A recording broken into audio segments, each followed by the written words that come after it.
is finally here, the world's largest, most modern museum. And of course I'm talking about the Grand Egyptian Museum in Cairo. It has been in development for almost 22 years to get to the point we're at today. This video was filmed in November 2024 at the beginning of the soft opening of the museum. And throughout this video you'll get to see some of the galleries and what the museum has to offer. So for those of you that have been to the old Cairo Museum, well, this is very, very different.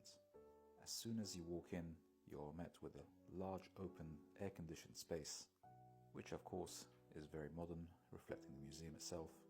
And slightly off subject of the video, when you do visit the museum, be careful around the Ramses statue that you just saw.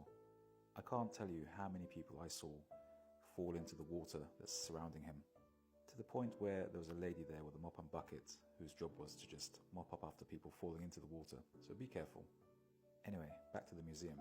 So after you enter the hall, you'll be met with the grand staircase, which you see here. You can either choose to walk up it or take the escalator. There is also good disabled access with lifts taking you all the way up. Now, I would highly recommend that you walk up the grand staircase to really enjoy it. And when you reach the end, you'll be met with this amazing view. Now, the museum itself is split into several sections, with the main galleries consisting of 12 different galleries. The galleries are divided up into society, kingship, and beliefs. And you can choose to either do them in order or just walk up and down the corridors. But just bear in mind that as well as those categories, they are split into time periods. I highly recommend that you do them in order to stay within the time scale. Now, how much does it cost and how do you get a ticket? If you're not Egyptian or Arab, then you'll be looking to pay around $12 for an adult ticket. But because this is a modern museum, you can actually book it online in advance. When you go on the website to book your ticket, you'll have a choice between just purchasing a ticket or a guided tour ticket. The guided tour ticket, of course, will cost you a little bit more. And once you purchase them, you'll simply be emailed your QR codes and you just enter the museum. However, if you don't have access online, you can just purchase them on arrival. But I do recommend pre-booking them. Anyway, let's get back to the museum itself. So the museum itself contains around 100,000 artifacts, of which 15,000 are on display, and many of them have not been shown to the public before, and they're a mixture between traditional displays and these very modern digital ones that you see here. At the time of filming this video in November 2024, as I mentioned in the beginning, it was still the soft opening, meaning the museum itself wasn't entirely open yet, although the 12 galleries were. But the latest information I read said that in February 2025, the museum will be fully open. I believe that there were two sections that were still closed when I was there, one being Treasures of Tutankhamun. The museum promises to display all 5,000 of the artifacts found in his tomb, which as far as I know has never happened before, to have them all in one place. The other gallery that was still closed was the solar boat display of King Khufu.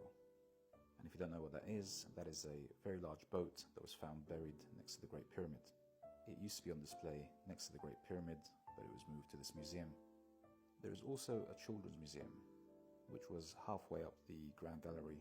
I saw it on the right-hand side. And of course, there are plenty of coffee shops and gift shops within the museum itself, because I promise you, by the time you finish exploring this museum, you're going to want to sit down. Now, I spoke about the things that are available to you as the public. There are other parts of this museum that aren't available to the public. For example, there are two laboratories which are some of the largest and most modern in the world, specializing in preservation and restoration. And of course, this $1 billion project, which is the Grand Egyptian Museum, is all part of Egypt's efforts to modernize and preserve its history. Now, of course, the question you're probably thinking is, if I visit the Grand Egyptian Museum, is it still worth visiting the old museum in Cairo? My answer to that would be yes. You should visit them both. Although the Grand Egyptian Museum is amazing and modern and very, very cool, the old Egyptian Museum is still part of Egypt's history itself, perhaps sparking interest in Egyptology to the public right at the beginning. Now, how long will it take you to explore this museum? Now, considering I just explored the grand staircase and the 12 galleries, I was there for almost 3 hours, but that is me. Of course, some of you might be able to do it much quicker if you're unguided. But I do recommend that you take your time to explore this museum properly. And of course, I am planning to return to the museum once it is fully open, hopefully in February 2025, because I can't wait to see the full treasures of Tutankhamun.